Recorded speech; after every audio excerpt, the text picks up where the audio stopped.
A imali smo vrlo zanimljiv slučaj u Švicarskoj, kad sam u tom periodu odlazio povremeno u Švicarsku, možda 3-4 puta na godinu. Radili smo kolegica i ja na jednoj gospođi koja je imala multiplu sklerozu, dijagnozu dugu 25 godina, a zadnjih 20 godina potpuno nepokretna, znači noge od pojasa dolje oduzete i jedna ruka je bila u spazmu, a druga je teško pokretna. To je jedino, znači ona nije mogla ni sjediti, padala je, silni ljudi su tamo zaposleni da se brinu o njoj i normalno u kolicima. Radili smo tad 4 dana, kolegica i ja na njoj, i u ti 4 dana nikakvi pomaka, ona je osjetila toplinu od naših ruku, to najčešće osjete pacijenti, mogu i hladno osjetiti.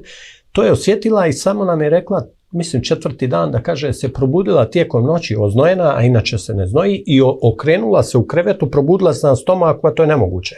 Ona leži na leđima, ne može nikakav pokret napraviti i u snu je se okrenula. To je bilo u ti 4 dana. Međutim, što je se desilo kad sam ja došao posle 3 mjeseca liječiti ljude i zvali su me da izađem vani, ja izađem, neko me traži, ona sjedi u kolicima i u rukama drži 2 buketa cvijeća. Kazali smo da je ruka bila ovako, druga teško pokretna. Muž drži kolica, ona drži 2 buketa cvijeća i pita gdje je kolegica. Ja velim, ovaj put sam došao sam, nema. Ona kaže, ovako samo se primi, digne se na noge i kaže, svejedno daj joj, izvoli, daj.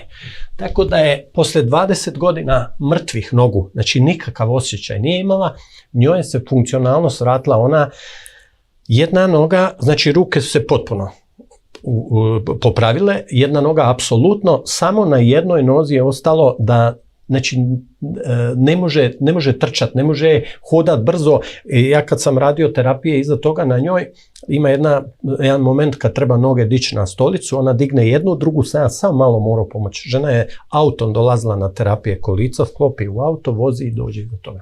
Tako da nekad rezultat može doći još i kasnije, znači i možda i 100-tinjak dana ako će ga biti iza tretmana.